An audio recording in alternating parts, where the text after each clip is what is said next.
좋은 아침입니다. 열왕기하 6장 1절에서 12절입니다. 1절 선지자의 제자들이 엘리사에게 이르되 보소서 우리가 당신과 함께 거주하는 이곳이 우리에게는 좁으니 2절 우리가 요단으로 가서 거기서 각각 한 제목씩을 가져다가 그곳에 우리가 거주할 처소를 세우사이다 하니 엘리사가 이르되 가라 하는지라. 3절 그 하나가 이르되 청하건대 당신도 종들과 함께 하소서 하니 엘리사가 이르되 내가 가리라 하고. 자, 하루는 이제 엘리사의 제자 중에 하나가 엘리사에게 제안을 합니다. 지금 있는 곳이 너무 좁으니 우리가 요단으로 이렇게 좀 내려가서, 왜냐하면 거기가 나무를 구하기가 좀 더 용이했나 봅니다. 그리고 그 나무를 구하는 방법으로 각 학생이 각각 한 제목씩 가져오면 그것 가지고 우리가 증축을 해서 그것으로 거주를 옮기면 좋겠습니다. 이런 제안을 하게 됩니다. 그러자 엘리사가 그렇게 하자, 그렇게 해라, 이렇게 이야기합니다. 그때 또 다른 제자가 나섭니다. 선생님도 같이 가시지요 하니까 그래 나도 가겠다, 이렇게 이야기하고 있습니다. 짧은 대화이지만 여러 가지를 엿볼 수 있는 대화입니다. 우선은 그 삼지 공동체가 좋은 옷이나 비싼 옷이나 또 뭐 괜찮은 거처 이런 것에 대해서 별로 신경 쓰지 않고 있었음을 알게 됩니다.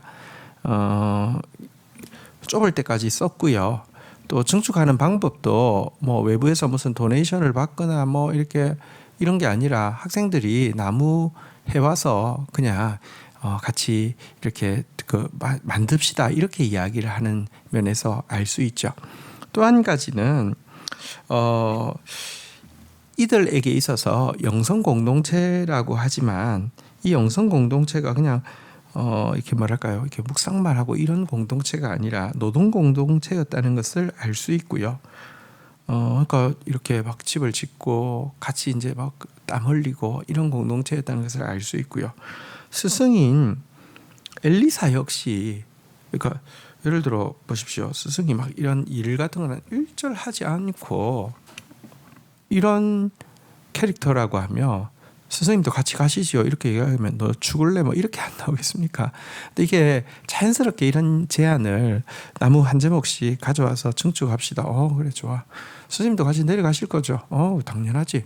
이것을 볼 때 뭐랄까요, 이 공동체가 얼마나 본질적인 일에 집중하고, 그러니까 정말 뭐랄까요, 하나님을 섬기는 일에 집중하지, 무엇을 먹을까 마실까 어디 살까 이런 것에 집중하지 않고, 또 하나님을 섬긴다는 것이 일상과 분리된 것이 아니라 일상 속에서 하나님을 섬기는 일이며, 여기서 리더십이 무슨 권위주의로 행사되는 것이 아니라 정말 영적인 권위와 또 본을 통해서 행사되고 있는 그런 공동체였음을 우리가 엿볼 수 있습니다.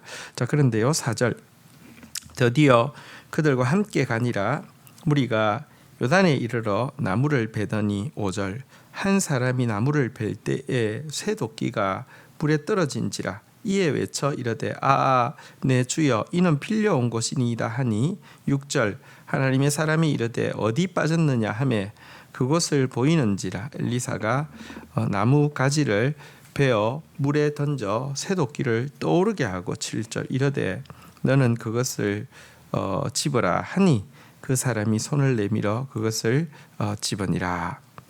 자, 같이 이제 일을 하고 있는데 한 사람이 이렇게 나무를 이렇게 베는 게 이게 작지 않은 노동이잖아요. 막 힘을 써서 막 이렇게 하다가 새 도끼가 글쎄요, 이렇게 힘을 잘못 줘서 그런지 새 도끼 아마도 그 머리 있는 부분이 이렇게 휙 하면서 이렇게 빠져가지고 물에, 이제 깊은 물에 빠지게 된 것 같습니다.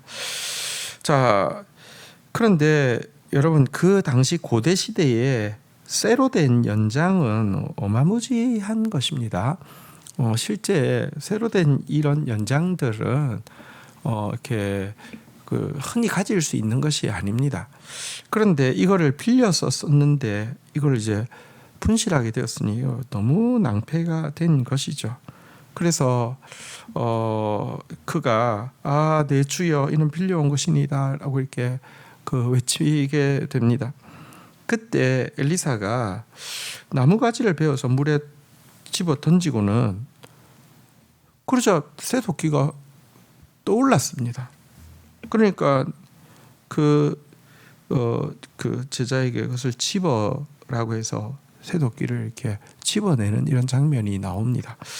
일단은 여러분 이 정말 큰 문제잖아요. 또 실질적인 문제잖아요. 이거 어떻게 변상을 하며 이거 큰 보통 문제가 아니잖아요. 그런데 하나님께서 사실은 하나님의 종들의 현실적인 문제도 돌아보아 주신다는 것이 오늘 본문이 이야기하고 있고요. 사실 이 제자가 내 주여 이는 빌려온 것이니이다. 사실 이게 기도잖아요. 우리가 하나님 앞에 아무것도 염려하지 말고 모든 일에 기도하라고 했는데요. 우리가 기도할 수 있다는 것, 이거 하나님의 사람이 가진 가장 든든한 은혜의 방편이 아닐 수 없습니다. 하지만 여전히 도끼가 나무를 던졌다고 해서 도끼가 떠오른다. 이거 정말 믿기 어려운 일인데요. 그러니까 기적이죠. 근데 한번 다시 생각해 보면 죄로 말미암아 그 지옥에까지 가라앉았던 우리의 무거운 영혼이요, 우리의 무거운 마음이 십자가 나무로 말미암아 다시 한번 하나님 앞으로 떠올라서 하나님을 바랄 수 있다는 거, 이거는 새도끼가 떠오르는 것과 비교할 수 없는 것 아니겠습니까? 십자가 나무가 우리의 영혼을 떠오르게 하여서 하나님을 바라보게 한 기적을 생각할 때에 하나님이 행하시는 기적의 의미가 무엇인지 이렇게 받아들일 수 있고 또 믿을 수 있게 됩니다. 자, 그 다음 내용을 한번 좀 보도록 하겠습니다. 8절부터 읽겠습니다. 그때에 아람 왕이 이스라엘과 더불어 싸우며 그의 신복들과 의논하여 이르되 우리가 아무데 진을 치리라 하였더니 9절 하나님의 사람이 이스라엘 왕에게 보내 이르되 왕은 삼가 아무 곳으로 지나가지 마소서 아람 사람이 그곳으로 나오나이다 하는지라. 10절 이스라엘 왕이 하나님의 사람이 자기에게 말하여 경계한 곳으로 사람을 보내 방비하기가 한두 번이 아닌지라. 자, 아람은 그 이후로도 계속 이스라엘을 점령하기 위해서 여러 번 은밀한 그 공격 계획을 세웠습니다. 그런데 매번 그의 음모가 실패로 돌아가게 됐습니다. 왜냐고 하면 엘리사가 다 알았고요. 그래서 이스라엘 왕에게 미리 이곳으로 침공합니다. 이곳을 방비하십시오. 당신은 또 이곳으로 지나가지 마십시오. 이렇게 알려주었기 때문입니다. 그러자 11절 이러므로 아람 왕의 마음이 불안하여 그 신복들을 불러 이르되 우리 중에 누가 이스라엘 왕과 내통하는 것을 내게 말하지 아니하였느냐 하니. 12절 그 신복 중 한 사람이 이르되 우리 주 왕이여 아니로소이다. 오직 이스라엘 선지자 엘리사가 왕의 침실에서 하신 말씀을 이스라엘 왕에게 고하나이다 하는지라. 그러니까 아람 왕 입장에서는 기가 막힌 것입니다. 은밀한 계획을 세워서 하면 다 이미 방비가 되어 있기 때문에 촉촉 실패했기 때문에 자기 안에 첩자가 있다라고 의심을 하게 된 것이죠. 이때 한신하가 그렇지 않다라고 항변을 하면서 그게 아니라 이스라엘에는 선지자가 있다고, 그리고 그 선지자는 왕의 침상에서 하는 이야기 중에 하나도 듣지 못하는 것이 없다, 이렇게 이야기를 하고 있는 장면입니다. 사실 정말 하나님은요 사단의 모든 은밀한 계계를 다 아시고 능히 그것을 파실 수 있는 분이십니다. 우리는 영적 전쟁을 하지만 아슬아슬한 싸움이 아닙니다. 무조건 이길 수밖에 없는 싸움입니다. 물론 그 전쟁을 우리같이 죄의 본성이 아직 남아있고 우리같이 과거 바로 우리의 대적인 사탄의 편에 속했던 우리를 통하여서 하시기 때문에 이런저런 우여곡절이 있어 보이지만 하나님은 사탄하고 그냥 대등한 존재가 아닙니다.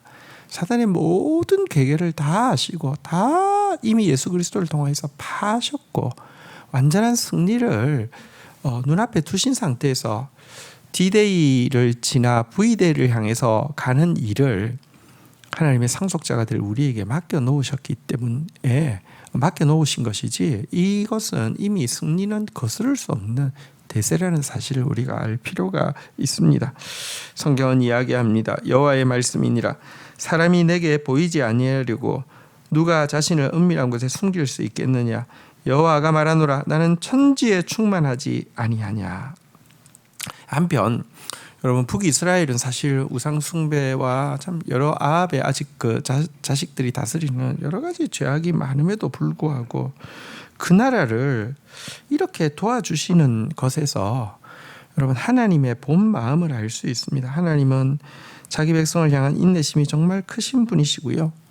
또 자기 백성들이 고통당하는 것을 정말 원치 않는 분이심을 알게 됩니다. 그리고 이 일에 한 사람, 엘리사가 이 일의 통로로 수종들고 있기 때문에 또 이 일이 가능한 것도 보게 됩니다.